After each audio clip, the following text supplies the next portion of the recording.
Slide 1 pengertian sistem navigasi elektronik. Selamat pagi para peserta diklat. Pada slide pertama ini kita akan mempelajari apa yang dimaksud dengan sistem navigasi elektronik di kapal. Sistem navigasi elektronik adalah kumpulan perangkat elektronik yang membantu navigator atau mualim menentukan posisi kapal secara akurat, cepat, dan terus-menerus. Berbeda dengan navigasi konvensional yang menggunakan peta kertas dan sextant, sistem elektronik mengandalkan sinyal satelit, gelombang radio, dan sensor digital. Fungsi utamanya ada 4, menentukan posisi lintang dan bujur, menetapkan haluan kapal, mengukur kecepatan, serta menghindari tubrukan dengan kapal lain atau bahaya navigasi. Prinsip kerjanya adalah menerima sinyal dari satelit GPS, radar, dan sensor lain lalu mengolahnya menjadi informasi visual di layar. Komponen utamanya meliputi GPS receiver, ICDES, radar, AIS, dan girokompas. Cara pengoperasiannya secara umum, pertama nyalakan daya utama, kemudian tunggu sistem melakukan inisialisasi dan lock satelit, lalu kalibrasi sensor jika diperlukan. Ingat, sistem ini hanya alat bantu. Navigator tetap harus melakukan pengecekan silang dan tidak boleh bergantung sepenuhnya pada elektronik. Mari kita lanjut ke penerapan langkah kerja di kapal. Slide 2 penerapan dan langkah kerja GPS receiver. Sekarang kita akan membahas penerapan GPS receiver di kapal. GPS adalah singkatan dari Global Positioning System.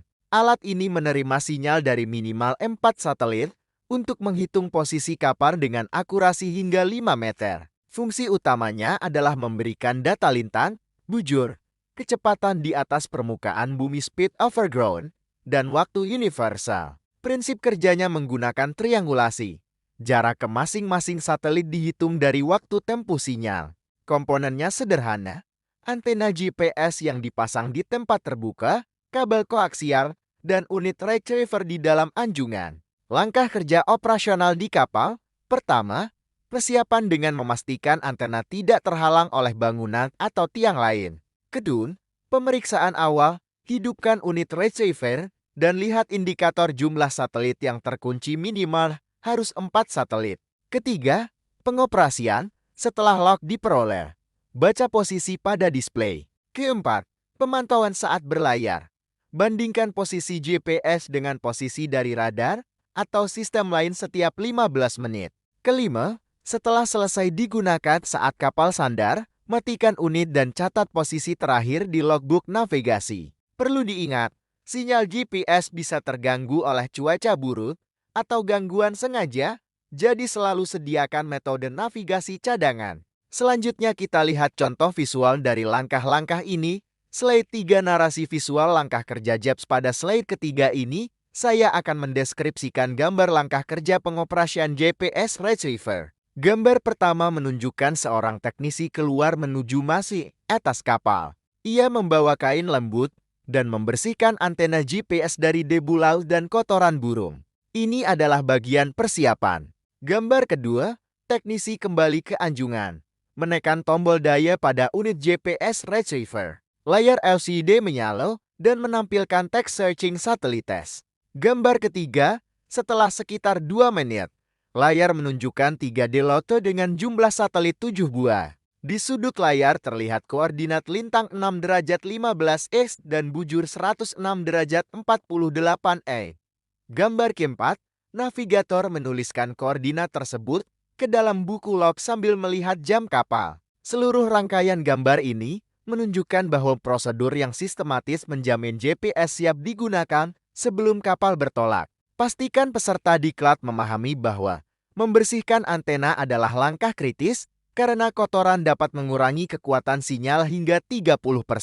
Dengan narasi visual ini, diharapkan peserta dapat membayangkan urutan kegiatan yang benar. Selanjutnya kita akan membuat ilustrasi edukasi. Untuk sistem ini, slide 4 ilustrasi. Edukasi sistem GPS di kapal. Sekarang kita akan membahas ilustrasi edukasi untuk GPS. Bayangkan sebuah gambar teknis yang menunjukkan kapal kontainer sedang berlayar di laut lepas. Di bagian atas mas utama, terlihat antena GPS berbentuk bundar pipi. Dari antena itu, Digambarkan garis putus-putus berwarna kuning menuju ke langit, terhubung dengan 4 buah satelit yang mengorbit.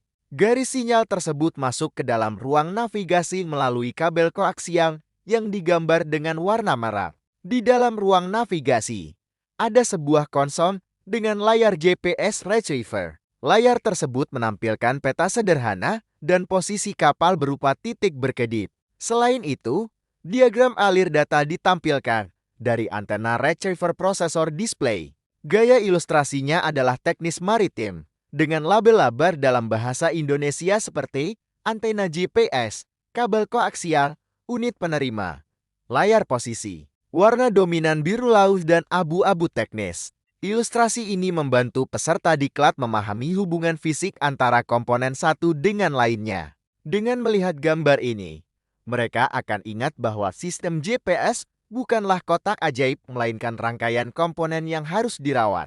Selanjutnya kita akan membuat gambar step by step yang lebih rinci. Slide 5 gambar step by step.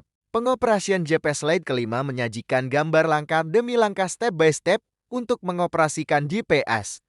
Gambar ini terdiri dari 4 panel yang disusun berurutan dengan panah merah yang menunjukkan alur. Panel 1, seorang teknisi berdiri di bawah antena GPS. Tangannya memegang tangga dan mata melihat ke atas. Ada teks periksa kebersihan antena. Panel 2, teknisi di depan panel kontrol GPS. Jarinya menekan tombol power. Teks nyalakan unit. Panel 3, layar GPS menunjukkan angka 7 di samping ikon satelit. Teks log satelit diperoleh. Panel 4, navigator menulis di buku log. Layar menunjukkan koordinat. Teks baca dan catat posisi. Seluruh gaya gambar adalah animasi edukasi maritim dengan warna cerah dan garis tegas. Panah menghubungkan panel 1 ke 2, 2 ke 3, 3 ke 4. Di bagian bawah, terdapat kotak hijau berisi peringatan. Jangan matikan GPS saat kapal berlayar di alur sempit. Gambar step by step ini sangat efektif untuk pelatihan karena peserta dapat mengikuti urutan yang benar tanpa kebingungan. Silakan gunakan gambar ini sebagai bahan poster di ruang navigasi. Selanjutnya kita akan membahas slide 6 tentang ICDEX, slide 6 ICDEX, pengertian dan fungsi. Sekarang kita masuk ke sistem yang sangat penting, yaitu ICDEX. Kepanjangan dari Electronic Chart Display and Information System. ICDEX adalah sistem peta elektronik resmi yang disetujui oleh Organisasi Maritim Internasional IMO untuk menggantikan peta kertas. Fungsi utamanya adalah menampilkan posisi kapal secara real-time di atas peta digital yang telah dikoreksi. Prinsip kerjanya, ICDEX menerima data posisi dari GPS, data haluan dari giro kompas, dan data kecepatan dari speed log, lalu menggabungkannya dengan peta NC Electronic Navigational Chart. Komponen utama ICDEX meliputi komputer khusus, 2 layar untuk redundansi, keyboard dengan trackball, dan printer untuk plot. Cara pengoperasian. Pertama, masukkan peta elektronik yang sesuai dengan daerah pelayaran. Kedua, atur skala peta yang aman, biasanya 1:50, 0 hingga 1, 200. 000. Ketiga, aktifkan alarm kedalaman dan alarm pendekatan bahaya.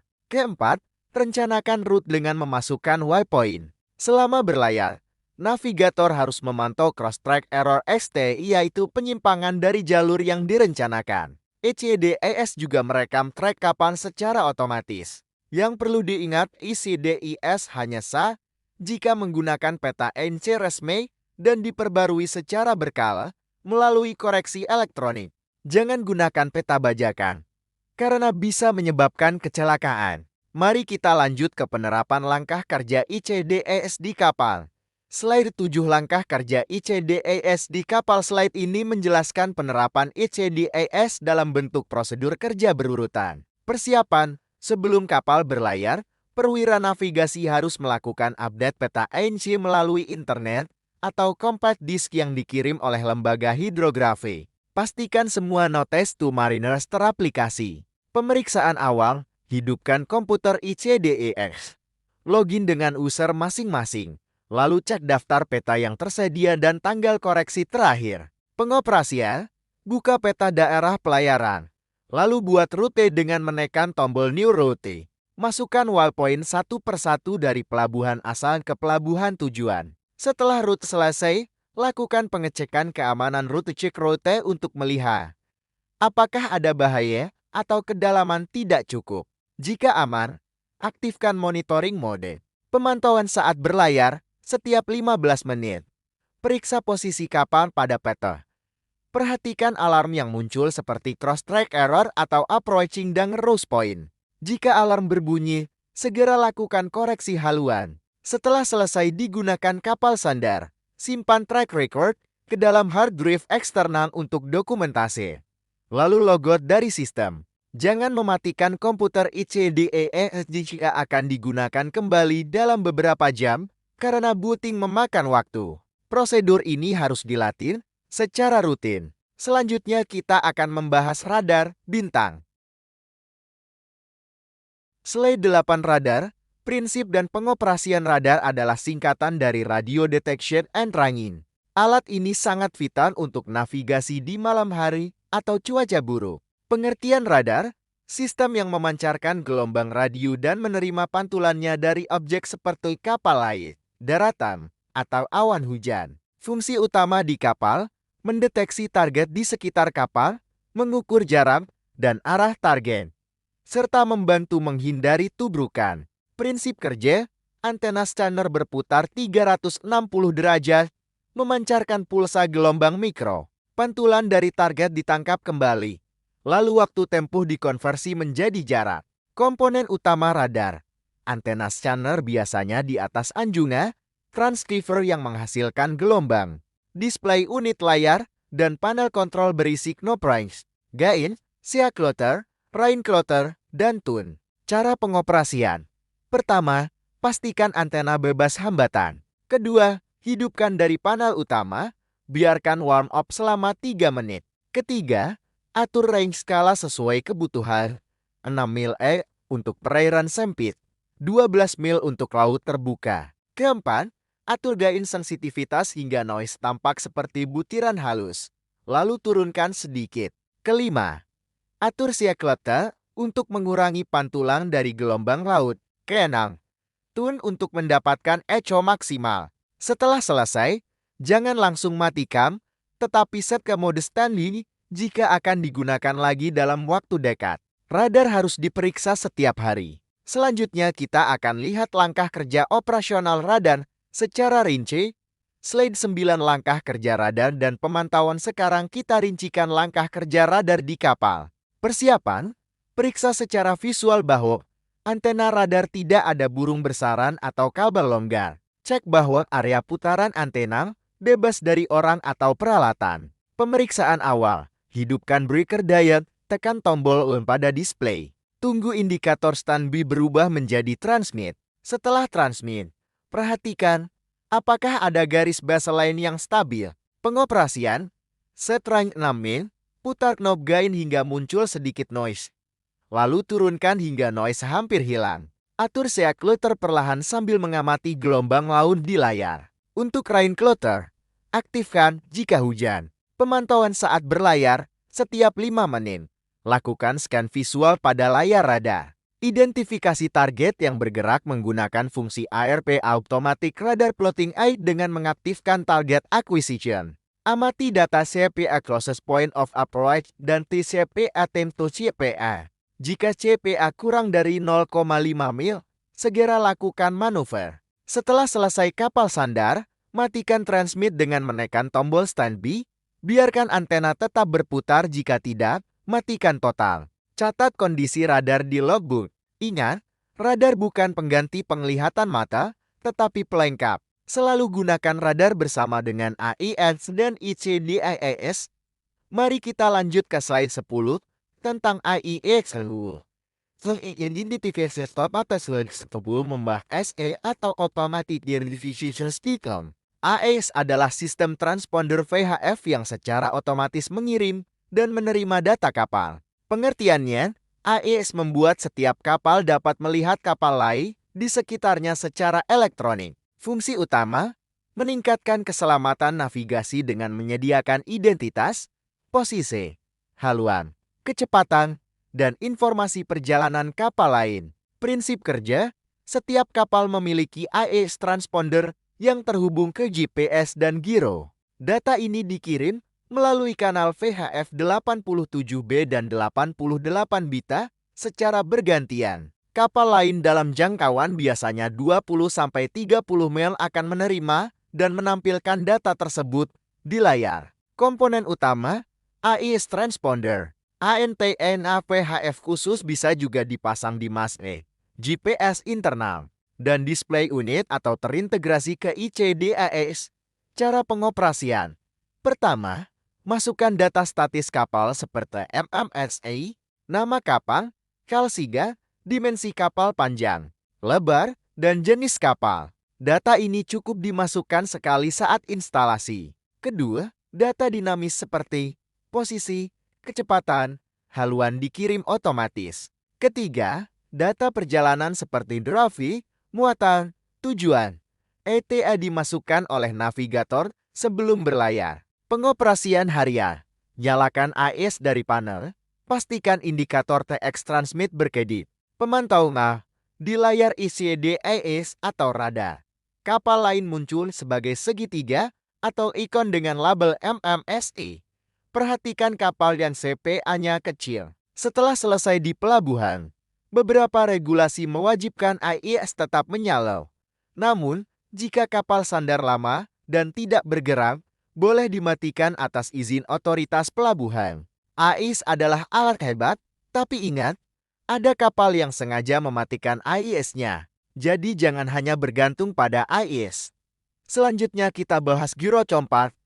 Slide 11 gyro kompas dan speedlog slide ini menggabungkan dua instrumen penting, gyro kompas dan speedlog. Gyro kompas adalah kompas yang menunjukkan utara sejati true north, bukan utara magnetik. Prinsip kerjanya menggunakan efek giroskop dan rotasi bumi. Gyro kompas tidak terpengaruh oleh medan magnet kapal. Fungsi utama, memberikan referensi haluan yang stabil untuk autopilot, radar, dan ICDIS.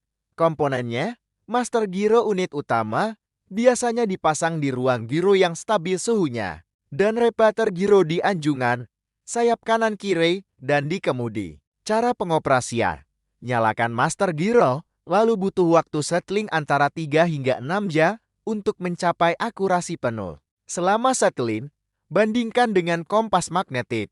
Setelah stabil, repeater akan menunjukkan haluan yang benar. Speedlog adalah alat pengukur kecepatan kapal relatif terhadap air atau dasar laut. Fungsi, input ke ICDEI untuk menghitung posisi mati dead reckoning. Prinsip kerja, menggunakan efek Doppler atau elektromagnetik. Komponen, transducer dipasang di lambung kapal di bawah garis air. Cara operasi, nyalakan.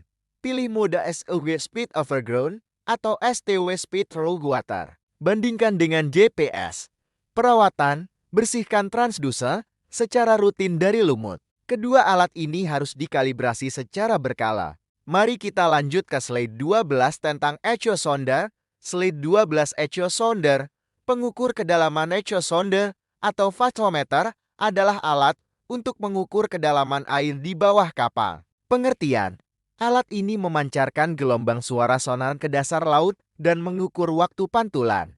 Fungsi utama, mencegah kandas, terutama saat memasuki pelabuhan atau perairan dangkal. Prinsip kerja, transducer memancarkan pulsa suara dengan frekuensi 33 kHz atau 200 kHz. Gelombang memantul dari dasar laut, kembali ke transducer, dan waktu tempuh dalam mikrodetik dikonversi menjadi kedalaman dalam meter. Komponen utama, transducer yang dipasang di lambung, unit prosesor, dan display yang biasanya juga menampilkan grafik dasar laut. Cara pengoperasian. Pertama, pastikan transducer bersih dan tidak ada gelembung udara di sekitarnya bisa menyebabkan error. Kedua, nyalakan echo sounder dari panel. Ketiga, set alarm kedalaman minimum. Misalnya draft kapal 8 meter. Set alarm pada 15 meter 1,5 kali draft. Keempat, saat berlayar, amati grafik dasar laut. Jika terlihat perubahan mendadak dari 30 meter ke 10 meter, waspada. Pemantauan. Jika alarm berbunyi, Segera kurangi kecepatan dan persiapkan untuk mengubah haluan. Setelah selesai, matikan echo sounder jika tidak diperlukan, karena transducer dapat terpengaruh oleh arus listrik. Di perairan dangkal, echo sounder harus menyala terus. Contoh kasus, kapal Ever Given kandas di terusan Suez karena tidak memantau echo sounder dengan baik. Jadi jangan sepelekan alat ini. Selanjutnya slide 13 tentang Integrated Bridge System. Slide 13 Integrated Bridge System (EBS). Integrated Bridge System atau EBS adalah integrasi semua sistem navigasi dan kontrol kapal dalam satu konsol. Pengertian, EBS menyatukan data dari GPS, radar, ICDIR, AIY, gyro, speed log, echo sounder, autopilot, dan bahkan mesin kapal. Fungsi utama memberikan satu tampilan terpusat yang memudahkan navigator mengambil keputusan cepat. Prinsip kerja, semua sensor terhubung melalui jaringan data serial dengan protokol NMEA 0183 atau NMEA 2000. Data dikirim ke server pusat, lalu ditampilkan di layar santun. Komponen utama, konsol EBS dengan 3-6 layar, server komputer redundan, switch jaringan, dan panel alarm terpusat. Cara pengoperasian, nyalakan EBS dari master power. Sistem akan melakukan booting dan memeriksa semua sensor. Jika ada sensor yang gagal, indikator merah muncul. Navigator dapat memilih mode tampilan, navigasi, docking, atau manuver. Selama berlayar, semua alarm dari berbagai sistem dikumpulkan di satu panel alarm EBS. Keuntungan IBS adalah mengurangi kelelahan navigator karena tidak perlu bolak-balik melihat banyak layar. Namun kelemahannya, jika jaringan terganggu, semua sistem bisa lumpuh. Karena itu, kapal modern tetap memiliki backup sensor individual. Prosedur setelah selesai, matikan EBS secara teratur melalui shutdown menu. Jangan langsung putus listrik. Pelatihan EBS sangat penting karena sistem ini kompleks. Mari kita lanjut ke slide 14 tentang pemeriksaan awal dan perawatan. Slide 14, pemeriksaan awal dan perawatan rutin. Slide ini fokus pada prosedur pemeriksaan awal sebelum berlayar dan perawatan rutin semua sistem navigasi elektronik. Pemeriksaan awal, pre-departure check, harus dilakukan setiap kapal akan bertolak. Langkah-langkah, pertama, siapkan checklist yang sudah disetujui perusahaan. Kedua, periksa secara visual semua antena, GPS, radar, AIS, dan VHF. Pastikan tidak ada korosi atau kabel terkelupas. Ketiga, periksa catu daya, tegangan baterai harus 24V10, dan baterai backup untuk ECDIS dan GPS harus dalam kondisi baik. Keempat, nyalakan satu persatu sistem, GPS, radar, ECDIS, AIS, gyro, speed lock, echo sounder. Kelima, amati indikator log dan data yang ditampilkan. Untuk radar, lakukan performance check. Untuk ECDIS, cek tanggal koreksi peta. Keenam, catat semua hasil pemeriksaan di logbook. Perawatan rutin. Setiap minggu, bersihkan antena dengan kain lembut dan air tawar. Setiap bulan, periksa konektor dan kencangkan yang longgar. Setiap 3 bulan, ukur tegangan suplai dan suhu ruang gyro. Setiap tahun, lakukan kalibrasi oleh teknisi bersertifikat. Jangan pernah menggunakan air bertekanan tinggi untuk membersihkan antena, karena bisa merusak segel. Dengan perawatan yang baik, sistem navigasi akan awet dan keselamatan kapal terjamin. Selanjutnya slide terakhir kesimpulan. Slide 15, kesimpulan dan praktik baik. Slide penutup ini merangkum seluruh materi. Kesimpulan, sistem navigasi elektronik adalah tulang punggung keselamatan kapal modern. Kita telah mempelajari GPS, ECDIS, radar, AIS, gyro kompas, speed lock, echo sounder, dan IBS. Setiap alat memiliki fungsi spesifik namun terintegrasi satu sama lain. Prinsip utama, jangan pernah bergantung pada satu sistem saja. Selalu lakukan cross-check antara GPS dengan radar, antara AIS dengan pengamatan visual. Praktik baik yang harus diterapkan setiap saat. Pertama, selalu gunakan checklist sebelum dan sesudah berlayar. Kedua, lakukan pemeriksaan awal dengan disiplin, jangan terburu-buru. Ketiga, selama pengoperasian, pantau secara aktif, jangan hanya duduk diam.